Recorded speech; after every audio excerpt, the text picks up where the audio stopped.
코로나19 신규 확진자는 일주일 만에 800명대로 내려왔습니다. 하지만 위중증 환자와 사망자가 증가하고 있고 병상 부족 현상은 여전해서 방역 지표 전반이 불안한 상황입니다. 네, 이런 가운데 정부는 5인 이상 모임 금지를 전국으로 확대하고 스키장과 전국 해돋이 관광지를 폐쇄하는 연말 특별 방역 대책을 발표해 확산세를 꺾을 수 있을지 주목됩니다. 자세한 상황 유재복 해설위원 그리고 정기석 한림대 성심병원 호흡기내과 교수와 함께 살펴보겠습니다. 안녕하십니까? 네. 안녕하세요. 자, 먼저 좀 전에 방역 당국이 발표한 확진자 수부터 확인을 해보겠습니다. 지금 800명대로 갑자기 많이 떨어지긴 했네요.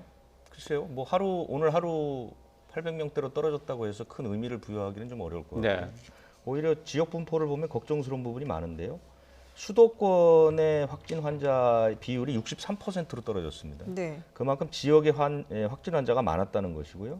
오늘은 17개 시도에서 모두 환자가 나왔습니다. 부산, 대구, 강원, 충북, 경북, 제주까지 상당히 많은 확진 환자가 나왔고요. 걱정되는 것은 이제 사망자와 위중증 환자가 이제 늘고 있다는 네네. 것이죠. 사망자가 어제 이어서 오늘도 24명이 늘어났습니다. 예. 12월 들어서 지금까지 160명이 넘습니다.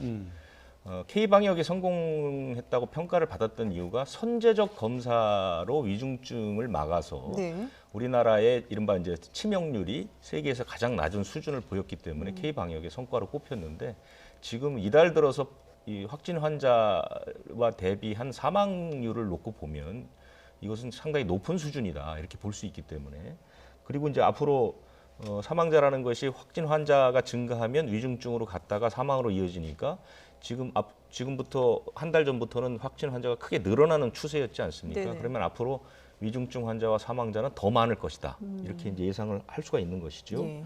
그리고 조금 전에 총리가 어제 검사를 11만 건을 해서 네. 가장 많이 했는데 또 불구하고 환자가 줄었다 네. 이렇게 이제 얘기를 했는데요. 그것은 이제 그 방역 당국에서 내놓는 거하고는 좀 차이가 있습니다. 어제 검사는 5만 8,500여 건을 했습니다.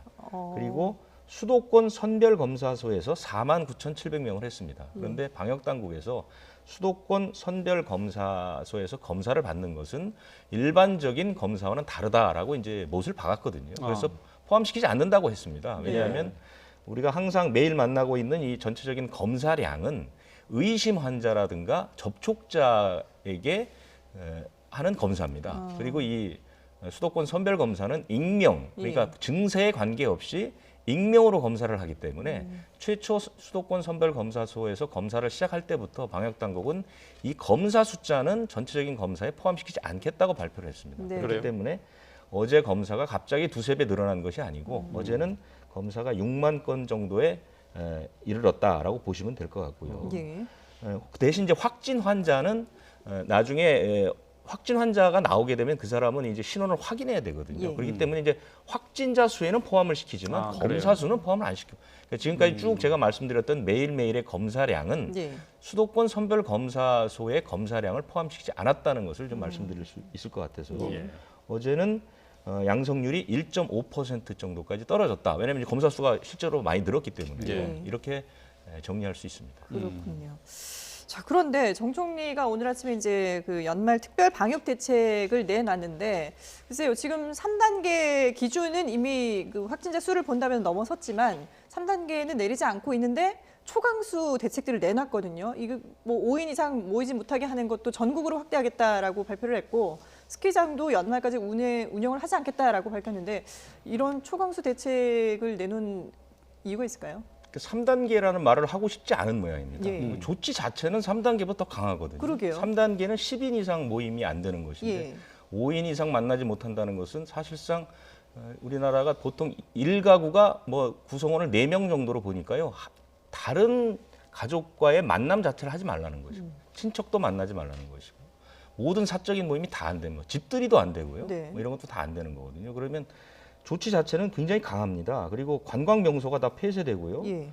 식당 방역 수칙도 이제 강화를 하겠다는데 구체적인 것은 이제 잠시 뒤에 발표가 되겠지만 지금보다도 더 강한 식당 방역 대책이 나온다는 것은 사실상 3단계 조치를 뛰어넘을 수 있는 부분들이 많이 포함되어 있거든요. 그런데도 불구하고 3단계는 아니다. 예. 기간도 그렇습니다. 24일부터 내년 1월 3일이니까요. 거의 열흘 정도 되거든요.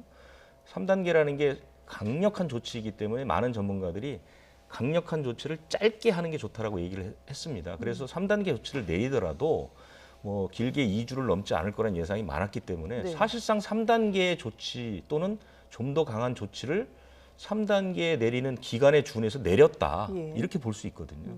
그런데 3단계란 말은 쓰지 않고 있죠. 네. 조금 납득이 안 되는 부분은 있지만 어쨌든 예. 이 정도의 조치가 내려진다면 효과는 당연히 나타나지 않을까. 그 수준이 어느 정도인가는 아직까지 예측할 수는 없습니다. 왜냐하면 한 가족이 나가서 모임을 하는 것을 어떻게 일일이 점검을 하거나 단속을 한다는 것인지 사실은 참 그 감 잡기가 쉽지 않거든요. 예. 결국은 이제 국민들의 자발적인 참여가 반드시 수반돼야 되는데 이제 그것이 어느 정도 될 것인지는 아마 사전에 예측하기는 쉽지 않을 것 같다. 하지만 예. 효과는 당연히 있을 거다 이렇게 보입니다. 네네. 예.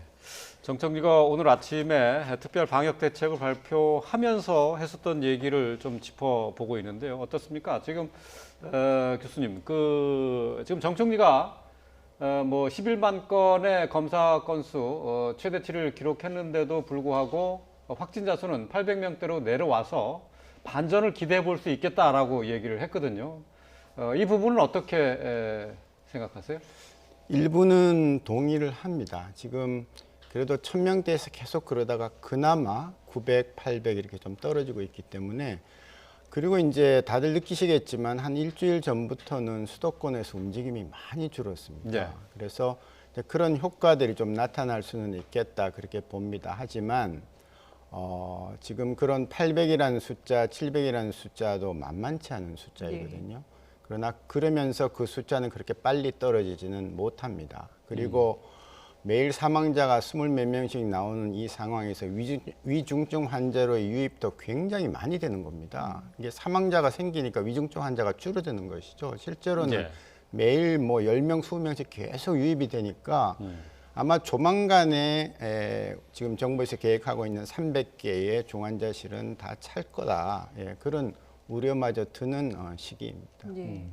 이런 와중에 이제 정은경 그 청장은 감염 재생산 지수가 여전히 이제 1.26명으로 나오고 있기 때문에 다음 주쯤 되면은 확진자 수가 1000명에서 1200명이 나올 것이다. 이렇게 예상을 지금 하고 있거든요. 물론 이제 거리두기가 강화된 이게 이제 얼마나 효과가 나타날지는 좀 지켜봐야 되겠습니다만은 이런 수치라면은 지금 뭐 당장 오늘 하루 800명대로 떨어졌다고 하더라도 이게 전혀 안심할 수 있는 뭐 이게 좀 반전이 확 일어난다 이렇게 보기는 힘들지 않을까 싶은데요. 예, 그래서 중앙 정부가 좀 더 강력한 선언을 하면서 한순간에 딱 조이는, 예, 그렇다가 나중에 빨리 풀어버리는 이제 그런 모양이 필요한데요. 네. 그 모습을 보여주지 않으시고 수도권의 지자체장들로 하여금 이제 뭐 정말 우리가 상상하고 있던 것 더 이상의 저도 예. 깜짝 놀랐습니다. 예. 네. 제가 가끔씩 주장은 했습니다. 2가족 이상 모이면 안 된다고 주장은 했지만 정말 4명만 딱 모이게 한다는 것이 그러면 2명, 3명, 4명 이렇게만 모이는 건데요. 그래서 깜짝 놀랐는데 저는 조금 더 일관성 있게 좀 더 다 같이 참여하는 강한 단계이다라고 선언을 할 필요가 있다. 그렇게 봅니다. 그러니까 지금 이제 오늘 아침에 정청리가 긴급 방역 대책을 발표를 해서 조금 헛갈리는 부분이 있을 수도 있을 것 같아요. 그러니까 당장 내일부터는 일단 수도권을 중심으로 해서 5인 이상 집합 금지 조치가 이제 시행이 되는 거죠. 그 시작 시점이 어제 이제 서울 포함한 수도권의 지자체가 발표한 것은 내일부터고 네. 지금 총리가 아침에 얘기한 것은 이제 24일부터 하겠다는 것이거든요. 예. 종료 시점은 같고요. 그래서 이 부분이 오늘 어떻게 조율이 됐는지는 잠시 뒤에 발표를 봐야 될 것 같습니다. 아, 그런데 그래요? 어쨌든 이것이 이제 지방자치단체와 어제 지방자치단체는 중앙방역 당국과 협의해서 발표를 했다고 이제 말을 했거든요. 네네. 그런데 당장 적용 날짜 자체가 달라지는 걸 보면 그것도 좀 납득이 되지 않는 부분인데 아마도 이제 중앙 대책본부에서 발표하는 날짜로 수렴되지 않을까 그런 생각을 합니다. 예. 예. 그러면 지금 저희가 이제 그 거리두기 5인 이상 모이지 않는 그 얘기를 하고 있으니까 어제 서울에서 이와 관련해서 이제 대책을 발표를 했던 내용을 한번 들어보고 관련 얘기를 좀 계속 이어가도록 하겠습니다. 서정엽 서울시장 권한대행의 발표 내용 직접 들어보시죠. 최근 한 달간 거리두기를 3차례나 강화하며 방역의 강도를 높여왔지만 대유행이 본격화된 최악의 위기이자 고비입니다. 이에 서울시는 경기도, 인천시와 함께 그 특단의 대책으로 12월 23일 0시부터 내년 1월 3일까지 5인 이상 사적 모임을 금지합니다. 만약 위반 행위가 발견될 경우 사업주와 이용자 모두에게 과태료를 부과하고 행정 조치를 하는 등 엄정 대응할 계획입니다. 23일 0시부터 전격 시행되는 5인 이상 사적 모임 금지는 분명 시민들에게는 가혹한 조치입니다. 그러나 가족, 지인, 동료 간 전파를 저지하지 않고선 지금의 확산세를 꺾을 수 없습니다. 더 큰 위기의 시간이 불가피합니다. 네. 그런데 어제 서울시의 이 발표가 나온 이후에 이게 과연 적용이 어떻게 되는 거냐 상당히 많이 혼란스러워했습니다. 네. 그러니까 예를 들어서 한 식당에 4인 가족이 가서 밥을 먹는 거는 위험하지 않고 6인 가족이 가서 밥을 먹는 거는 그러면 감염의 위험성이 높은 거냐 이런 지적들도 있고 네. 여러 가지 이게 기준이 상당히 모호하다라는 지적들이 많았거든요. 그러니까 이제 그 전문가들의 대체적인 얘기는 이게 어떤 선언적인 의미라는 것이죠. 이것이 꼭 뭐 한 가족이 4명 이상 먹으면 안 된다는 것이 아니고 규정에는 어떻게 되어 있냐면 한 가족이라는 증빙을 하면 가능하다. 가족이라는 그러니까 한 게- 주민등록상에 5명이나 6명이 있으면 한 가족으로 생각을 해서 같이 밥을 먹을 수 있다. 이렇게 네. 얘기를 하는 것이고 그러면 가족이 친척과 만나서 먹는 건 어떻게 하느냐. 예. 그것은 안 됩니다. 그것은 또 5명 이상이 안 되는 네. 것이고요. 그래서 아니 밥 먹으러 갈 때 이제 주민등록 등본을 떼가야 되냐 뭐 이런 얘기도 이제 뭐 농담같이 나왔지만 그러게요. 그것은 적어도 그러니까 우리가 만날 수 있는 그 가장 불가피한 만남, 그러니까 가족끼리 안 만날 수는 없지 않습니까? 예, 예, 예. 그 외에는 만나지 말자는 그런 선언적인 의미로 이해를 하시면 되는 것이죠. 네. 그것이 뭐 5명이냐 6명이냐 이것에 방점을 둘 필요는 없다 이렇게 봅니다. 네. 그 화면을 통해서 지금 5인 이상 모임 금지가 어떻게 적용되는지 네. 이 부분을 잠시 보여드렸는데요. 그러니까 지금 결혼식이나 장례식 같은 경우는 해당이 안 되는 거로 지금 돼 있죠. 그렇습니다. 그것은 이제 2.5단계의 기준을 하는 것이죠. 네. 서울은 30명입니다. 그 대신 이제 서울을 뺀 나머지는 50명 미만은 장례식을 할 수 있도록 하는 것이고요. 예. 그다음에 필수적인 활동, 그러니까 공공시설에서의 회의 이런 것들은 가능합니다. 그런데 또 규정을 보면 공공장소에서 뭐 업체에서 회의는 가능한데 그 사람들이 5명 이상이 밥을 먹으러 갈 수는 없고, 그 이제 식당에서 5명 이상 모이지 못하기 때문에 그리고 불가피하게 가게 되면 식당은 지금 아마 오늘 더 강화된 조치가 나온다고 하지만 지금까지는 2m 이상 테이블 간격을 유지하게 돼 있습니다. 네. 여러 명이 가더라도 두 테이블에 앉더라도 2m 간격이 떨어져 있기 때문에 이제 그 정도면 서로 대화를 할 수 있는 그런 공간이 아니다 이렇게 이제 생각을 하는 것이죠. 예. 그렇게 적용을 하는 것으로 볼 수 예. 있습니다. 네. 그러니까 지금 화면에 나오고 있는 뭐 동창회라든지 회식이라든지 집들이 이런 이제 사적인 모임은 안 된다라는 거잖아요. 그렇습니다. 모든 사적인 모임은 다 안 됩니다. 예. 친목을 왜냐하면 연말에 제일 많은 게 이제 송년회 같은 게 많지 그렇죠. 않습니까? 예. 그러니까 그런 모임들을 좀 하지 않아서 접촉을 줄여보자 그런 취지에서 나온 발상으로 보시면 되겠습니다. 네. 자, 5인 이상 모임 금지 상당히 강력한 조치인데요. 이제 오늘 정 총리는 여기에서 이제 한 발 더 나가서 수도권이 아니라 전국으로 이걸 좀 확대를 한다고 했고요. 또 그리고 이제 스키장이나 또 관광 명소를 폐쇄한다 이렇게 발표를 했습니다. 상당히 강력한 조치인데요. 이 정도면은 확산을 차단하는데 좀 효과가 있지 않을까요? 네, 도움 되리라고 생각합니다. 그런데 이제 뭐 오늘 또 조치가 나온다니까 아마 포함이 될 수도 있다고 봅니다만은 4명이서 어떤 일정 장소에 가는 건 허용이 되지 않습니까? 예. 예. 그런데 거기 그 4명 그룹이 와글와글 모여가지고 있는 상황. 그 상황을 지금까지는 그렇게 또 다른 4명이 모인 그룹들이 그렇죠. 한꺼번에 모이는 상황이에요. 예. 그런 상황을 정리를 해주지 않으면 이 가족끼리도 잘 못 맞는 이 상황하고 좀 형평성이 맞지 않거든요. 그래서 반드시 일정한 밀폐된 공간에는 입구에 예. 여기는 몇 명만 출입이 가능합니다. 라고 다 써붙여야 됩니다. 자율적으로. 그리고 손님들이 가서 또 근무자들이 가서 거기가 사람이 초과됐으면 나머지는 나와야 되는 그런 걸 해야지 사적인 그 가족 간의 만남까지 막는 그런 거와 형평성도 맞고 방역의 원칙에도 맞는 것이거든요. 그렇게까지 꼭 포함이 돼서 정말 제대로 한번 철저하게 가는 그런 모습을 보여줬으면 좋겠습니다. 네. 그러니까 예를 들면은 뭐 식당이나 뭐 이런 뭐 공공 다중 이용 시설 같은 경우에 수용 인원을 좀 제한하는 그런 것을 좀 더 엄격히 단속하는 그런 것이 이제 필요하겠군요. 네, 입구에다가 여기는 몇 명 동시에 몇 명 수용 가능합니다. 네. 크게 써붙이면 됩니다. 그러면 그걸 지나가면서 행정 당국에서는 이렇게 살펴보면 될 거 아닙니까? 예, 그렇게 입구에다 써놓으면 우리 이제 뭐 원산지 표시하듯이 예. 그렇게 예, 써놓고 진짠가 아닌가를 점검을 하면 훨씬 더 수월하게 서로 예, 출입자들도 지키고 업주도 지키고 행정 당국도 볼 수 있게 그렇게 하는 게 어떨까 싶습니다. 예. 자, 이런 이 강력한 조치가 이제 구체적으로 어떻게 나오는지는 저희가 잠시 뒤에 이제 좀 들어봐야 될 것 같고요.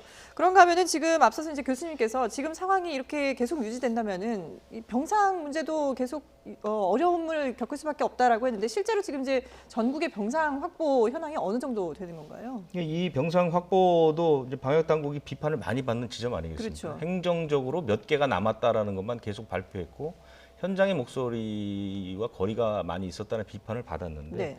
그러니까 어제 기준으로 보게 되면 7.3% 정도 하니까 42개 정도가 남은 거고요. 서울은 확보가 좀 됐는데 네. 지금 인천, 경기, 대전, 충남북, 전남북, 경북 이 광역단체는 그 중환자 병상이 하나도 없습니다. 그러니까 상당히 좀 심각한 상황이라고 볼 수 있고요. 실제로 이제 부천의 효사랑 병원에서 봤듯이 병상을 확보받지 못해서 지금 사망한 사람이 10명이 넘어가지 예. 않습니까? 이런 일들이 벌어지고 있고 전국적으로 중환자 병상을 구하지 못해서 이제 갖가지 비극들이 일어나고 있지 않습니까? 이런 것들이 앞으로도 확대될 가능성이 있어서 상당히 걱정스럽습니다. 예. 정 교수님 어떻습니까? 지금 뭐 그 현장에 계시니까 조금 그거를 피부로 느끼실 것 같은데 응급 환자나 외래 환자 같은 경우 일단 먼저 병원을 방문하게 되면은 코로나19 검사부터 먼저 받아야 되는 거죠. 네, 그 부분이 굉장히 지금 어렵습니다. 그 모든 응급 환자들 그리고 일반적으로 입원하는 환자들도 코로나 검사를 다 하게 돼 있거든요. 예. 그럼 그렇게 빨리 나와도 반나절을 기다려야 되기 네. 때문에 특히 정말 응급 환자인 경우에는 저희가 격리실에 두고 응급 치료를 하면서 코로나 결과를 기다린 다음에 이제 다음 조치를 취하게 되는데요. 그런 병상들이 각 병원마다 그렇게 여유가 있지 않습니다. 그렇겠죠. 그리고 이번에 1% 행정명령이 나면서 사실 응급실에 있는 그런 병상들이 중환자 병상으로 전환될 수밖에 없거든요. 예, 그렇다 보면은 코로나19 중환자는 지금 이제 200명 선입니다만은 지금 현재에도 전국 중환자실에 수천 명의 코로나19가 아닌 중환자들이 있습니다. 네. 예. 또 입원 대기도 하고 있고 예. 그 분들이 이 코로나19라는 장벽 때문에 병실도 부족하거니와 의료진도 물론 부족하고 대기 시간이 길어지고 하면서 알게 모르게 상당한 피해를 볼 수밖에 없는 구조가 됐다. 그래서 그게 걱정입니다.